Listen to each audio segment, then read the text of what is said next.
Ayali serial நாளைக்கான எபிசோட்ல என்ன நடக்க போகுதுன்னு ரொம்ப சூப்பரான ஒரு ப்ரோமோ ரிவ்யூ பார்க்கலாம் வாங்க. என்னோட ரிவ்யூ பிடிச்சிருந்தா லைக் பண்ணுங்க. இந்திராணிக்கு அந்த வர்மா கால் பண்ணி வந்து இந்திராணியை மிரட்டுறாங்க. ஒழுங்கா உன்கிட்ட இருக்கிற பென் டிரைவை என்கிட்ட கொடுத்துரு, இல்லைன்னா நடக்கிறதே வேற. ஏற்கனவே ஒரு முறை பாம்பு வெடிக்கிறது உன் வீட்டில் மிஸ் ஆயிடுச்சு, இந்த முறை கண்டிப்பா உன் வீட்டில் பாம்பு வெடிக்கும். அதே மாதிரி ஜெயிலில் இருக்கார்ல உன்னோட சித்தப்பா, அவர் உயிரோடு இருக்க மாட்டாரு.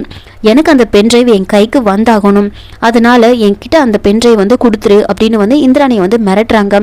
உடனே இந்திராணி அந்த பென் டிரைவ் என்கிட்ட கிடையாது, இப்போ மட்டும் அந்த பென் டிரைவ் என்கிட்ட இருந்திருந்தா இந்நேரம் நான் அந்த நியூஸை டெலிகாஸ்ட் பண்ணியிருப்பேன் அப்படின்னு சொல்றாங்க. அதெல்லாம் எனக்கு தெரியாது, அந்த பென் டிரைவ் உங்ககிட்ட தான் இருக்கு, ஒழுங்கா அந்த பென் டிரைவை கொடுத்துரு, இல்லைன்னா நான் என்ன பண்ணுவேன்னு தெரியாது அப்படின்னு சொல்லிட்டு ஜெயிலில் இருக்கிற உன் சித்தப்பாவை வந்து நான் சும்மா விட மாட்டேன் அப்படிலாம் வந்து சொல்லி மிரட்டிட்டு ஃபோனை வைக்கிறாங்க. உடனே இந்திராணி ரொம்ப பயந்து போயிடுவாங்க.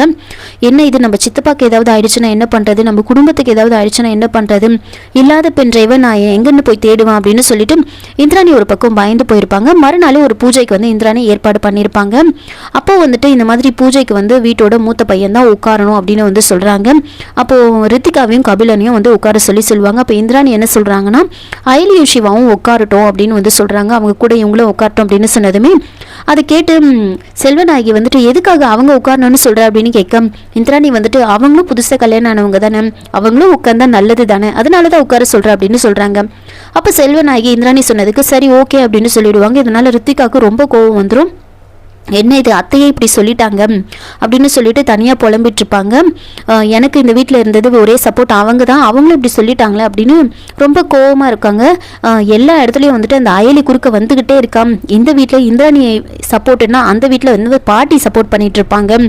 இப்போ அத்தையும் வந்து இந்த மாதிரி சொல்கிறாங்களே அப்படின்னு ரொம்ப கோவமாக வந்து பேசிட்டு இருப்பாங்க. அப்போ வந்துட்டு செல்வநாயகி சொல்கிறாங்க, இங்கே பாரு ரித்திகா, எல்லா விஷயத்துலையும் அந்த இந்திராணியை நம்ம எதிர்த்து பேச முடியாது, நான் சும்மா தான் அப்படி சொன்னேன், ஆனால் கண்டிப்பாக அந்த அயலி சிவா இந்த பூஜையில உட்கார மாட்டாங்க அப்படின்னு வந்து சொல்றாங்க.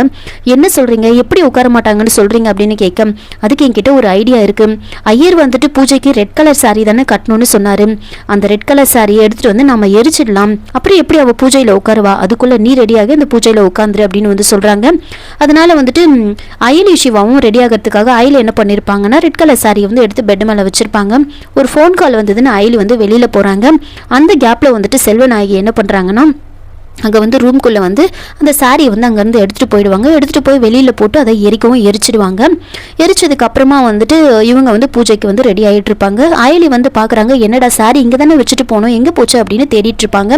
அப்போ இந்திராணி வராங்க, என்ன இன்னும் ரெடி ஆகாமல் இருக்கா அப்படின்னு கேட்க, அப்போ வந்து அயலி வந்து சொல்கிறாங்க, இந்த மாதிரி இங்கே தான் நான் சாரியை வச்சுருந்தேன், ஆனால் சாரி காணும் அப்படின்னு சொன்னதுமே, இங்கே வச்ச சாரி எங்கே போயிருக்கோம், அப்போ கண்டிப்பாக யாரும் எடுத்துருப்பாங்க, நீ எல்லா இடத்துலையும் தேடு அப்படின்னு சொல்கிறாங்க. இன்னொரு பக்கம் ரித்திகாவும் செல்வநாயகியும் அந்த சாரி எரிச்சிட்டு அங்கிருந்து வந்துட்டு இருப்பாங்க. வந்ததுக்கு அப்புறமா வந்துட்டு பூஜைக்கு ரெடி ஆகி நேரா வந்து செல்வநாயகி வந்து ஐயர்கிட்ட வந்து சொல்றாங்க, பூஜைக்கு முக்கியமானவங்க என்னோட பையனும் பொண்ணும் தானே, அவங்க முதல்ல உட்காரட்டும் அப்படின்னு சொல்லி பூஜைக்கு வந்து இவங்க வந்து பூஜை பண்ணிட்டு இருப்பாங்க. எப்படியும் அயலி சிவாவும் வரமாட்டாங்க அப்படின்னு ரொம்ப சந்தோஷமா அயலியும் ரித்திகாவும் கபிலனும் வந்து பூஜை வந்து ஸ்டார்ட் பண்ணலான்னு வந்து உட்கார்றாங்க. ஆனா எல்லா இடத்துலையும் தேடி பார்த்துட்டு அங்க வந்து புடவை எரிஞ்சிட்டு இருக்கிறத வந்து பார்த்துட்டு இருப்பாங்க. இதை பார்த்ததுமே கண்டிப்பா வந்து யாரோ தான் இதை பண்ணியிருக்காங்க, அந்த ரித்திகா தான் பண்ணியிருப்பா அப்படின்னு சொல்லிட்டு இப்போ என்ன பண்றது, எப்படி பூஜைக்கு ரெடி ஆகுறது அப்படின்னு யோசிச்சுட்டு இருக்க, அப்போ வந்துட்டு இந்திராணி என்ன பண்றாங்கன்னா, ஒரு நிமிஷம் வெயிட் பண்ண அப்படின்னு சொல்லிட்டு அவங்க கிட்ட இருக்கிற ஒரு ரெட் கலர் சாரியை வந்து அயலிக்காக வந்து கொடுக்குறாங்க. அயலியும் ரெடி ஆயிருப்பாங்க, எப்படியும் அவங்க வரமாட்டாங்க அப்படின்னு செல்வநாயகி நினைச்சுக்கிட்டு இருக்க, அப்போ அயலி சிவாவும் வந்துட்டு வெளியில வராங்க. அயலி ரெட் கலர் சாரியில பார்த்ததுமே வந்து ரித்திகாக்கு பயங்கர ஷாக்கு. அப்போ வந்துட்டு அந்த ஓமத்தில் வந்து அதை பற்ற வைக்க வந்து ட்ரை பண்ணுவாங்க கபிலனும் ரித்திகாவும். ஆனால் வந்துட்டு அந்த ஓமம் எரியவே எரியாது. அப்போ ஐயர் வந்துட்டு கேட்குறாங்க, இவர் தானே இந்த வீட்டோட மூத்த மகன், எப்படி இது எரியாமல் இருக்கு, இன்னொரு முறை வந்து நம்ம பண்ணி பார்க்கலாம் அப்படின்னு வந்து திரும்பவும் வந்து பற்ற வைக்க ட்ரை பண்ணுறாங்க. ஆனால் எரியவே எரியாது. என்ன இது இவ்வளோ அபசகுணமாக நடக்குது, எங்கேயும் நான் இப்படி பார்த்ததில்லை அப்படின்னு வந்து சொல்கிறாங்க. அப்போ வந்துட்டு இந்திராணி வந்து சொல்கிறாங்க, இவங்களை வந்து பற்ற வைக்க சொல்லுங்க அப்படின்னு சொன்னதுமே, அவங்க எதுக்காக இந்த வீட்டில் எந்த இதுலையுமே சம்மந்தம் இல்லாதவங்க அவங்கள ஏன் பற்ற வைக்க சொல்கிற அப்படின்னு சொல்ல, இல்லை நீங்கள் ஒரு முறை ட்ரை பண்ணி பாருங்க அப்படின்னு வந்து சொல்கிறாங்க. அப்போ வந்துட்டு சிவாவும் அயலியும் வந்து அந்த ஓமத்தை வந்து பற்ற வைக்கிறாங்க. அப்போ டக்குன்னு வந்து எரிஞ்சதுமே வந்துட்டு அயலிக்கும் சிவாக்கும் ரொம்ப சந்தோஷமாயிடுது. ஒரு பக்கம் செல்வநாயகிக்கும் ரித்திகாக்கும் பயங்கர ஷாக்கு, ரொம்ப கோவத்தோடு இருப்பாங்க. இதோட இந்த ப்ரோமோ வந்து முடிச்சிருக்காங்க. என்னோட ரிவ்யூ பிடிச்சிருந்தா லைக் பண்ணுங்க, மறக்காம சப்ஸ்கிரைப் பண்ணுங்க. தேங்க்யூ.